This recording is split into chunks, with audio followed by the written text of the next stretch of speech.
मेरी भाभी बहुत चालाक औरत थी। शादी से अगले दिन ही इसने भाई को हम सब के खिलाफ भड़काना शुरू कर दिया और जिद करके हनीमून के लिए दुबई चली गई। मेरा भाई दुबई नहीं जाना चाहता था। 1 महीने बाद जब वापस आए तो भाभी बिल्कुल अकेली थी। जब हमने पूछा कि भाई कहाँ है तो वो जोर जोर से रोने लगी और कहने लगी कि वो तो मर गया है। कुछ दिनों से भाभी की हरकतें मशकूक नजर आ रही थी। एक दिन वो फोन पर किसी से बात कर रही थी और कह रही थी कि मैं नहीं आ सकती, मेरी जगह तुम मेरी ननद को ले जाओ। ये सुनते ही मेरे पैरों के नीचे से जमीन निकल गई। अगले दिन मेरा नाम अलीना है। मेरा एक ही भाई था और वो भी हम सबकी आंख का तारा, क्योंकि हम 4 बहनें थी। मेरे बाबा इस दुनिया में नहीं थे। मेरे भाई की नौकरी अच्छी थी। वो हम सब का बहुत ख्याल रखता था। घर में किसी चीज की कमी नहीं होती थी। इसने हम सारी बहनों की पढ़ाई भी करवाई थी। अभी आखिर 2 बहनें पढ़ रही थी। अम्मी ने कहा कि अब इसकी शादी करवा देनी चाहिए। हमने अपने भाई के लिए बहुत ही खूबसूरत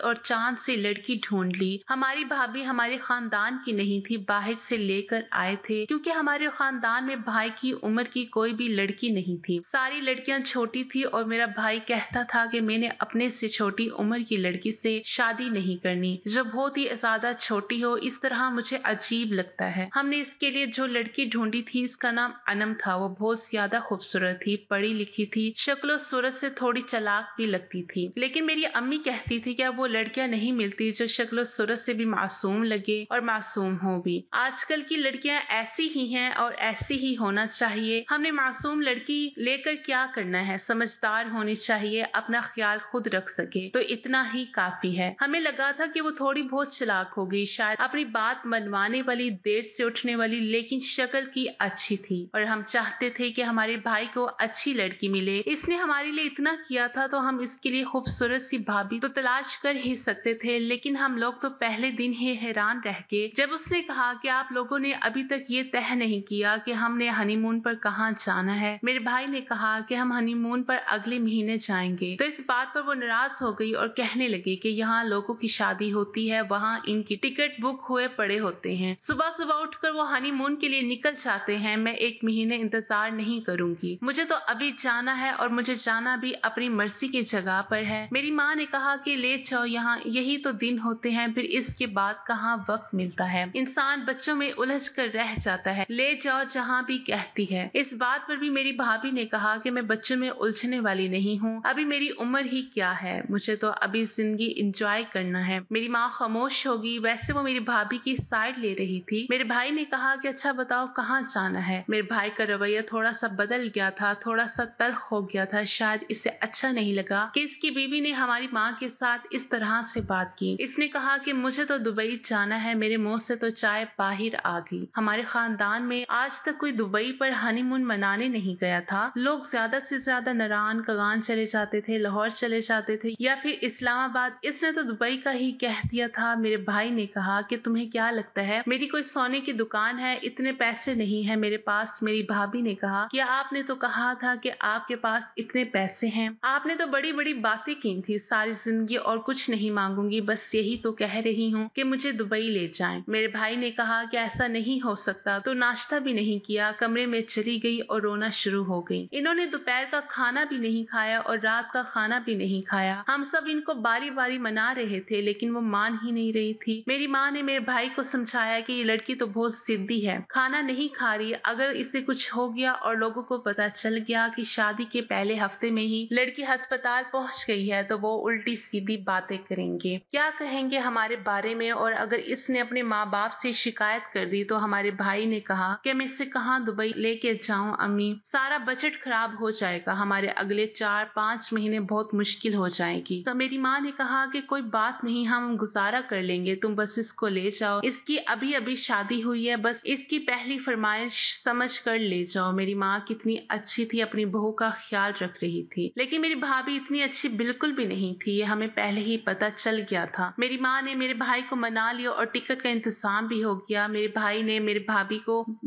को भी कहा कि मैं तुम्हें लेकर तो जा रहा हूँ, लेकिन अब इससे ज्यादा कोई फरमाइश ना करना, क्योंकि तुम्हारी पहली फरमाइश ही ऐसी है जिसको पूरी करने के लिए मुझे बहुत ही ज्यादा मेहनत करनी पड़ेगी, डबल काम करना पड़ेगा, घर वालों को भी अपने खर्चे कम करने पड़ेंगे। तो मेरी भाभी ने कहा कि वो लोग तो खर्चे कम ही करें तो अच्छा है। आपने लोगों को पालने का ठेका लिया हुआ है क्या? मैं आपकी बीवी हूँ, आपने दस्तखत किए हैं निकाहनामे पर, मेरा ख्याल रखना आपने और ये पहली जिम्मेदारी है। मेरा भाई खामोश हो गया क्योंकि वो बेचारा शरीफ आदमी था। वो क्या बोल सकता था? वो मेरी भाभी को हनीमून पर लेकर जा रहा था तो वो लोग बहुत ज्यादा खुश थे। मैंने मजाक में कह दिया कि आपने तो बड़ी दूर का प्लान किया है, अगर कहीं इधर उधर पाकिस्तान में जा रही होती तो हम भी साथ चलते। तो मेरी भाभी कहने लगी कि हाँ, तुम टिपिकल बहनों की तरह इसी तरह काम लेके बैठ जाओ कि मुझे भी भाई के साथ हनीमून पर जाना है। तुम्हें इतना नहीं पता कि मियाँ बीवी अकेले जाते हैं, इनके साथ कोई नहीं जाता। ये फिल्म और ड्रामों में मजाक के तौर पर जिस तरह की चीजें दिखाते हैं, इस वजह से तुम्हारी जैसी लड़कियों के दिमाग खराब हो जाते हैं। मेरी भाभी तो बड़ी अजीब थी। मेरी बाकी बहनें भी खामोश हो गई। मैं अपनी बहनों में सबसे ज्यादा समझदार मानी जाती थी, लेकिन मेरी भाभी के सामने भी खामोश ही रह गई। मेरे भाई ने भी मुझे इशारा किया कि कुछ बोलने का फायदा है ही नहीं, ये है ही ऐसी। मेरी भाभी को अपने ऊपर बहुत ज्यादा गरूर था, बहुत ही ज्यादा, शायद इनकी खूबसूरती पर और इस बात पर भी कि वो अपने खानदान की अकलौती बेटी थी। लेकिन आप अपने पिछले घर में जो भी हो, अगले घर में कोई जिम्मेदारी होती है जो आपने निभानी होती है। मैंने अम्मी को कहा कि आपने अच्छा नहीं किया इसकी ये बात मानकर, अब ये हमेशा अपनी फरमाइशें मनवाया करेगी। मेरी अम्मी का कहना था कि हम जितना हो सकेगा इतना ही करेंगे, एक फरमाइश अगर ऐसी ही कर डालेगी जो नहीं पूरी हो सकती तो फिर नहीं करेंगे। मैंने कहा कि ये भी ऐसी ही फरमाइश थी जो कुछ सोचे, हमारे खानदान में आज तक कोई वैसे भी हनीमून पर नहीं गया और इसने दुबई जाने की फरमाइश कर दी। आप दुआ करें कि खैर से वापस आ जाए, कहीं वहीं पर रहने की ना फरमाइश कर दे। मेरी माँ ने कहा कि अब इतनी भी बात नहीं है, दिन इसी तरह गुजरने लगे। ये लोग 10 दिन के लिए गए थे, लेकिन दिन ज्यादा हो गए थे। पहले 1-2 दिन तक हमें फोन करके बताते रहे कि सब कुछ ठीक है, बहुत अच्छा है, लेकिन अभी तो 7-8 दिन से एक भी फोन नहीं आया था। मेरी माँ ने कहा कि बस अब तो वापस आने की तैयारी कर रहे होंगे, लेकिन 10 की जगह 20 दिन गुजर गए। मैंने अपनी अम्मी से कहा कि जरूर भाभी ने प्रोग्राम लंबा करवा लिया होगा, इनका दिल नहीं कर रहा होगा वापस आने का। जितने पैसों का सोच के गए हैं इससे ज्यादा लगा के आएंगे और हमारे अगले महीने मुश्किल हो जाएंगे। मेरी माँ ने कहा कि तुम्हें बोलने की जरूरत नहीं है, घर मैं चलाती हूँ, कुछ ना कुछ कर लूंगी। मैंने कहा कि दाल रोटी तो हम ही खाएंगे ना, जहाँ गोश्त पकता था वहाँ सब्जी खानी पड़ेगी। मेरी माँ ने कहा कि तुझे तो खाने की पड़ी है, लेकिन असल में मुझे खाने की नहीं पड़ी थी, मैं कुछ और ही सोच रही थी, क्योंकि मुझे मेरी भाभी पर यकीन नहीं था। और फिर कहते हैं कि शायद कबूलियत का वक्त होता है या फिर जुबान ही काली थी कि हमारे ऊपर गमों का पहाड़ टूट पड़ा। मेरी भाभी एक दिन वापस आ गई, लेकिन साथ मेरा भाई नहीं था। जब हमने पूछा कि भाई कहाँ है, क्या वहीं पर रह गया, तो भाभी ने हमें ऐसी बात बताई कि हम पर क़यामत ही टूट पड़ी। इसने कहा कि तुम्हारा भाई इस दुनिया में नहीं रहा, वहीं पर मर गया, इसका एक हादसा हो गया और हम इसकी लाश साथ नहीं ला सके क्योंकि ये सब कुछ मुमकिन नहीं था। मैं वहां पर अकेली थी, तुम्हारा भाई अब इस दुनिया में नहीं है। मेरी भाभी की आंखों में आंसू थे, लेकिन इतने नहीं थे जितने होने चाहिए थे। हमारे लिए तो सब कुछ खत्म हो गया था, हमारा अकलौता भाई इस दुनिया से चला गया था। हम बहुत ज्यादा परेशान थे। हमने कहा कि ऐसा नहीं हो सकता, ये झूठ है, ऐसा कैसे हो गया। इन्होंने कहा कि हादसे तो जिंदगी में हो जाते हैं, क्या मैंने जानबूझ के हादसा करवाया है? दुनिया में हजारों लोग सड़कों पे मरते हैं, इसमें किसी की भी गलती नहीं होती और वहां पर भी ये सब कुछ हो सकता है। मुझे क्या पता था कि ये सब कुछ होने वाला है। मेरी माँ ने कहा कि तुम मेरे बेटे को लेकर गई थी, मैं तुम्हारी जिम्मेदारी थी, तुम्हारे हवाले किया था। अगर तुम वहां जाने की जिद ना करती तो आज मेरा बेटा जिंदा होता। अरे तुम्हारा क्या गया, मेरा तो बेटा चला गया, बुढ़ापे का सहारा चला गया, हमारे घर का कमाने वाला चला गया। अब हम क्या करेंगे? मैं इन 4 लड़कियों को लेकर कहाँ जाऊंगी? और तुम्हारा क्या होगा? क्या तुम अपने घर चली जाओगी? इसने कहा कि नहीं, मैं अपने घर नहीं जाऊंगी। हमें लगा कि शायद इसे हमारा एहसास हो गया है, वो हमारे साथ रहेगी और जो कुछ भी होगा मिलकर करेंगे। पर ऐसा कुछ नहीं था, इसे हमारा कोई एहसास नहीं था। वो पता नहीं इस घर में क्यों रह रही थी। मेरा भाई तो इस दुनिया से चला गया था, लेकिन वो अभी तक यहाँ पर थी। पूरा दिन खाती पीती थी, नखरे भी करती थी। एक दिन कहने लगी कि पराठे के साथ अंडा क्यों नहीं बनाया। और मेरी माँ हैरान थी कि ये वो औरत है जो शादी के पहले महीने में बेवा हो गई है, लेकिन इसको इतनी ज्यादा फरमाइश आ रही है, अभी भी इसको नखरे करने की आदत है। हम लोग इस औरत पे हैरान थे, हमने ऐसी औरत आज तक नहीं देखी थी। एक दिन ऐसा हुआ कि मेरी भाभी बैठी थी और उनका फोन भी साइड पर ही पड़ा था। जब उनके फोन पर दुबई के नंबर से कॉल आने लगी, मैं हैरान हुई। उन्होंने देख लिया कि मैं देख चुकी हूँ और उन्होंने फोन उठाया और कमरे में चली गई और वो किसी से बातें करने लगी। इनको हमेशा दुबई के नंबर से ही फोन आता था, लेकिन दुबई में कौन था। एक दिन तो मैं इनकी बातें सुनने लगी तो हैरान रह गई। वो किसी से फोन पर बात कर रही थी, बहुत कम आवाज आ रही थी, रोज ज्यादा रही थी और कह रही थी कि मुझे माफ कर दो, मुझसे गलती हो गई थी, सब कुछ तो तुमने ले लिया, अब मैं क्या करूं, मैं कुछ नहीं कर सकती, नहीं मैं वापस नहीं आ सकती, मैं तुम्हें नहीं बताऊंगी कि मैं कहाँ हूँ। पता नहीं कौन था जिससे मेरी भाभी डर रही थी। मेरी भाभी तो किसी से भी नहीं डरती थी, ना किस्मत से, ना जिंदगी से, ना माशरे से, ना मेरे भाई से। इन्होंने मेरे भाई को हमसे छीन लिया। अगर वो ना लेकर जाती तो शायद मेरा भाई जिंदा होता। हमें क्या पता था कि वो वापस ही नहीं आएगा। हम तो इंतजार में बैठे थे। मुझे तब ये समझ आना चाहिए था जब ये लोग 10 दिन का कहकर 25 दिन के बाद वापस आए। कोई ना कोई हरकत जरूर थी। पता नहीं इन सब में किसका कसूर था। पता नहीं वो सच बोल रही थी या झूठ बोल रही थी। हम तो अपने भाई को आखिरी दफा देख भी ना सके। हमारे लिए तो अभी ही क्यामत आ गई थी। अब हमें क्यामत का क्या डर था। लेकिन ये औरत जो किसी से भी नहीं डरती थी, इसको अपने ऊपर बड़ा गरूर था। इसका सारा गरूर उतर चुका था। ये हमारे साथ भी लड़ाई झगड़े करती थी, लेकिन असल में बहुत ही डरी रहती थी, परेशान रहती थी। एक दफा फिर से मैंने इसका फोन सुना। वो इस दफा भी मिन्नतें कर रही थी, कह रही थी कि किसी को उंगली पकड़ाते हैं तो वो बाजू ही पकड़ लेता है। तुम भी वैसे ही हो। ये क्या कर दिया तुमने मेरे साथ, अब और कितना नुकसान करवाओगे। नहीं, मैं वहां पर नहीं आऊंगी। शायद वो शख्स इनको ये कह रहा था कि अगर तुम नहीं आओगी तो मैं तुम्हारी लोकेशन पता करवा लूंगा। मेरी भाभी ने फोन ही तोड़ दिया। जब फोन टूटने की आवाज आई तो मेरी माँ ने भी सुन ली। वो कमरे में आई, मैं भी इनके पीछे पीछे चली गई। इन्होंने कहा कि आजकल तुम्हारी हरकतें बहुत अजीब हैं, तुम क्या कर रही हो, क्यों फोन तोड़ दिया तुमने, क्या चल रहा है, क्या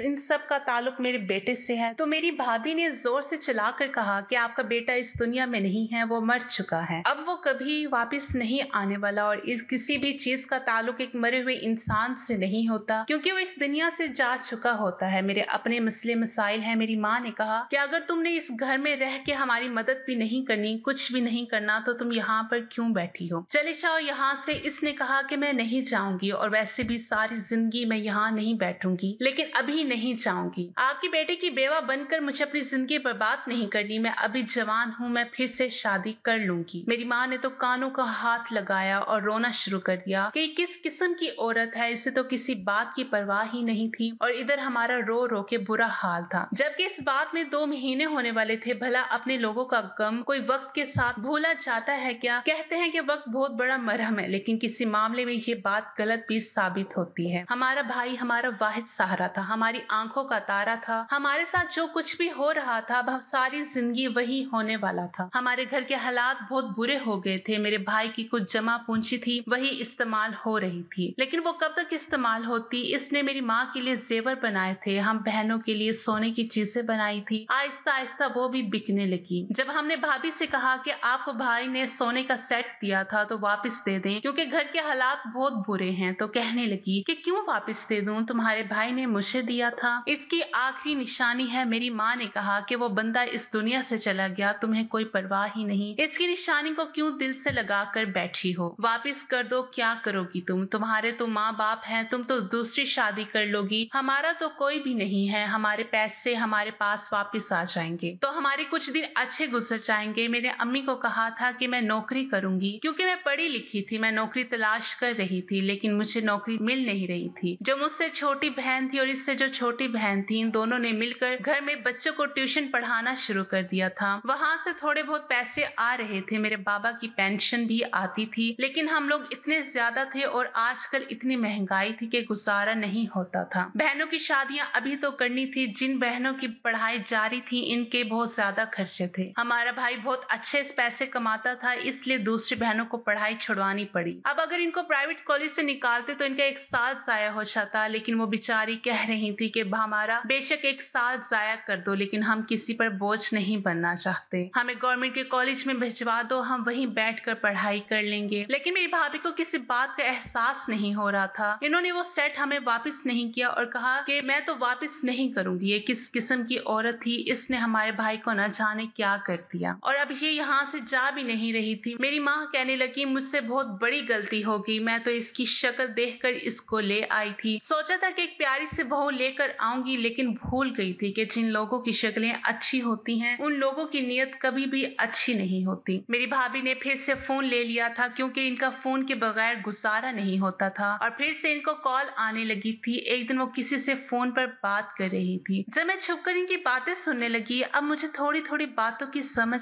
आ रही थी। इसने कहा कि मैं कुछ नहीं कर सकती, तुम यहाँ पर नहीं आ सकते, तुम्हारे बाप का राज नहीं है, तुम मुझे यहाँ से नहीं ले जा सकते। अच्छा ठीक है, मैं तुम्हारे लिए कुछ करती हूँ। काफी देर बात करने के बाद इन्होंने जैसे कोई नतीजा निकाला और उन्होंने कहा कि मेरी एक ननंद है, वो बहुत ज्यादा जवान है, तुम उसको ले जाओ, मेरी जगह इसको अपने पास रख लो, वो तुम्हें बहुत ज्यादा खुश रखेगी। ये सुनकर मेरे कदमों तले से जमीन निकल गई। ये भाभी क्या कह रही थी? क्या वो मेरा सौदा किसी के साथ करेंगी? लेकिन ऐसा कैसे हो सकता था? वो ऐसा कैसे कर सकती थी? मैं बहुत ज्यादा परेशान हो गई और खौफजदा। मैं अपने कमरे में बैठी थी, जब दरवाजे पर दस्तक हुई मैं बुरी तरह डर गई। मेरी माँ ने कहा कि पता नहीं बाहर कुछ लोग आए हैं, मैं तो इनको जानती नहीं हूँ। मैंने कहा कि अम्मी खुदा के लिए दरवाजा ना खोलना और इनको मेरे कमरे में ना आने देना, वो लोग मुझे ले जाएंगे। मेरी माँ ने कहा तुम्हें क्या हो गया? मैंने कहा कि क्या वो लोग मुझे लेने आए हैं? भाभी ने मेरा सौदा कर दिया है, वो लोग मुझे ले जाएंगे। मेरी माँ हैरान और परेशान हो गई कि ये कैसी बातें कर रही हो, लेकिन असल में वो लोग कुछ और मामले पर बात करने आए थे। इन्होंने कहा कि आपके बेटे ने इंश्योरेंस करवा रखी थी, अब वो इस दुनिया में नहीं है, इनकी इंश्योरेंस के पैसे देने के लिए आए हैं। मेरे भाई ने 70 लाख रुपए की इंश्योरेंस करवाई थी। हम लोग ये सुनकर हैरान रह गई। मेरी माँ की आंखों में आंसू आ गए कि बेचारा जाते जाते भी हमारा भला करके चला गया। इन्होंने हमारे पैसे हमारे हवाले किए तो भाभी सामने आ गई और कहने लगी कि मैं इसकी बीवी हूँ, पैसे तो मुझे मिलने चाहिए। तब मैंने सबके सामने ये बात कर दी कि किसी से फोन पर ऐसी बातें कर रही थी। मेरी भाभी परेशान हो गई। मेरी माँ ने कहा कि क्या कह रही थी तुम मेरी बेटी का नाम क्यों ले रही थी? अभी इतनी ही बात हो रही थी कि मेरी भाभी का फोन बचा। मैंने इनके हाथों से फोन छीन कर खुद बात करनी शुरू कर दी और जब मैं बात करके वापस आई तो हैरान रह गई। मेरी भाभी ने मेरे भाई को मारा था क्योंकि मेरी भाभी ने दुबई में किसी अमीर आदमी को देखा था और इससे इतनी ज्यादा मुतासिर हुई थी कि इसकी बातों में आ गई थी। इसके साथ चक्कर चला लिया था और जब इसको पता चला कि ये शादीशुदा है तो इसने किसी तरह मेरे भाई को खत्म करवा दिया और मेरी भाभी वहां से किसी तरह भाग कर आ गई। अब वो कहता है कि वापस आ जाओ और मेरे साथ जिंदगी गुजारो। जब ये बात हद से ज्यादा भर गई तो मेरी भाभी ने इसको कहा कि मैं तो नहीं आ सकती हूँ, लेकिन अपनी जगह अपनी ननद को भेज दूंगी, तुम अपने बंदों को भेज दो, इसको आकर ले जाएं। यहाँ तक बात मेरी भाभी ने कर दी थी। मैंने इस इंसान से बात की, मैंने इससे बताया और ये ऐसी है और ये बहुत बुरी है और आप बेशक आकर इसको ले जाएं। मैंने इसको भाभी के घर वालों का पता और नंबर दे दिया था। तभी तो ये अपने घर नहीं जा रही थी कि अगर कोई आए तो यहाँ पर आए, कोई ड्रामा या मुसीबत बने तो इस घर में बने, इसके घर वालों के साथ कुछ ना हो। ये औरत जरूरत से ज्यादा ही चालाक थी, इसी ने सब कुछ करवाया था। जब ये बात सामने आ गई तो इसने भी फूट फूट कर रोना शुरू कर दिया क्योंकि वो भी परेशान थी। जब आपके पीछे इस तरह से बाहर के लोग पड़े हों और आपको पता हो कि इनमें इतनी ताकत है कि वो किसी को दूसरे मुल्क से भी उठा सकते हैं, तो जाहिर है आप भी परेशान ही होंगे। वो भी बहुत ज्यादा परेशान थी। इसने कहा कि मुझे माफ कर दें, इस आदमी के पास बहुत पैसे थे, वो एक जगह पर बैठा था, हम लोग भी वहां पर बैठे शो देख रहे थे, लोग पैसे लुटा रहे थे और वो सोने की चेनें फेंक रहा था। मैंने सोचा कि इसके साथ थोड़ी दोस्ती कर ली जाए तो हमारे हालात भी अच्छे हो जाएंगे। आपके बेटे की कमाई इतनी अच्छी नहीं थी, मैं पूरी दुनिया देखना चाहती थी, बहुत कुछ करना चाहती थी। मैंने तो इस आदमी के साथ झूठा मोटा फ्लर्ट किया। शेख तो एक मुलाकात में ही लाखों रुपए उड़ा देते हैं, लेकिन मुझे नहीं पता था कि वो मेरे पीछे ही पड़ जाएगा और वो वाकई मेरे पीछे पड़ गया। जब मैंने कहा कि मेरा एक शोहर है और मैं इसके साथ बहुत खुश हूँ तो इसने आपके बेटे को मरवा दिया। इसके बाद इसने मुझे भी पकड़ने की कोशिश की, मेरा पीछा किया, मैं किसी तरह वहां से भागने में कामयाब हो गई। इतने सारे दिन में हम वहीं पर मसरूफ थे, तभी तो हमें इतनी देर हो गई थी। मेरी माँ ने कहा कि अपनी बेशर्मी की कहानियां सुना रही हो, अपने शोहर को अपनी बेशर्मी और लालच की वजह से तुमने कुर्बान कर डाला। तुम्हारा क्या गया, हमारा तो बेटा चला गया। निकल जाओ इस घर से और अपने घर चली जाओ। अब वो मुसीबत भी तुम्हारी और सारे अजाब भी तुम्हारे। इस शख्स को मेरी बेटी ने तुम्हारे घर का पता दे दिया है, वो वहीं पर आएगा। तुम जानो और तुम्हारे माँ बाप जाने। तुम्हारे माँ बाप को भी तो पता चले कि इनकी बेटी क्या करती फिर रही है। मेरी भाभी मेरी माँ के कदमों में बैठ के कहने लगी कि ऐसा ना करे, मुझे वहां पर ना वापस भेजे। मेरे माँ बाप को पता चल गया तो वो मेरे बारे में क्या सोचेंगे? वो लोग मुझे कभी माफ नहीं करेंगे, मेरा साथ नहीं देंगे। मेरी सास ने कहा कि हमने तुम्हारे साथ देने की पूरी कोशिश की थी, मैं तुम्हें बेटी बनाना चाहती थी, लेकिन तुम इस काबिल ही नहीं थी, इसलिए अब हम कुछ नहीं कर सकते हैं। भाभी को अम्मी ने घर से निकाल दिया। हम लोगों को इंश्योरेंस के पैसे मिल गए। हमें तो पता भी नहीं था कि भाई ने इंश्योरेंस करवाई है। हमें बहुत अफसोस हुआ। हम जब भी सोचते थे हमारी आंखों में आंसू आ जाते थे कि हमारे भाई के साथ कितना बुरा हुआ। इतनी सी उम्र में वो बेचारा इस दुनिया से चला गया। अभी इसकी शादी को 1 महीना भी नहीं हुआ था। अभी इसने जिंदगी में कुछ देखा भी नहीं था और इसको इस जिंदगी को छोड़कर जाना पड़ गया। हमने इन पैसों से छोटा मोटा कारोबार शुरू कर लिया। हमारे घर के हालात अच्छे हो गए। मेरी भी शादी हो चुकी है। इस बात को 8 साल हो गए हैं। बाकी बहनों की भी पढ़ाई पूरी हो गई है और दोनों बहनों के भी रिश्ते तय हो रहे हैं। हमारा घर अच्छे तरीके से चल रहा है। मेरी माँ ने और मैंने मिलकर सब कुछ संभाल लिया। मेरा शोहर भी अच्छा है, वो भी हमारे साथ देता है और जो कारोबार हमने इन पैसों से बनाया है इसको वही संभालता है। एक तरह से देखा जाए तो हमारी जिंदगी को हम किसी तरह से लाइन पर तो ले आते हैं, लेकिन कमी तो हमारे भाई की है जिसकी वजह से ये सब कुछ मुमकिन हुआ। इसको बड़ा शौक था हमारी शादी देखने का, हमारी खुशियां देखने का, लेकिन वो इस दुनिया में नहीं रहा। मेरी भाभी के साथ क्या हुआ है यह हमें नहीं पता, क्योंकि इसके बाद से हमें इसकी कोई खबर नहीं मिली। हमें इतना पता चला था कि इसके माँ बाप को इसके बारे में सब कुछ पता चल गया था और इन्होंने भी इसका साथ देने से इनकार कर दिया था। इसके बाद इसके साथ क्या हुआ ये हम नहीं जानते और हम जानना भी नहीं चाहते। हमारी जिंदगी के हालात तो इतने अच्छे हैं, लेकिन हमारा भाई हमसे दूर हो गया और हमें हमेशा याद आता है। हम हमेशा इसको याद करते रहेंगे, इसके लिए दुआ करते रहेंगे और लोगों को यही कहना चाहूंगी कि एक औरत कैसे पूरे खानदान को बर्बाद कर देती है। इसलिए अपने घर में किसी भी औरत को बुलाने से पहले इसकी अच्छी तरह छानबीन कर लें। इसको देखेंगे वो कैसी है। आजकल तो शक्लों से ही पता चल जाता है कि कौन कैसा है। हमें भी पता चल गया था, लेकिन हम तो इसकी खूबसूरती देखकर पागल हो गए थे और यही हमारी सबसे बड़ी गलती थी। अगर आपको हमारी आज की कहानी पसंद आई है तो इसे लाइक करें, शेयर करें और चैनल को सब्सक्राइब करना मत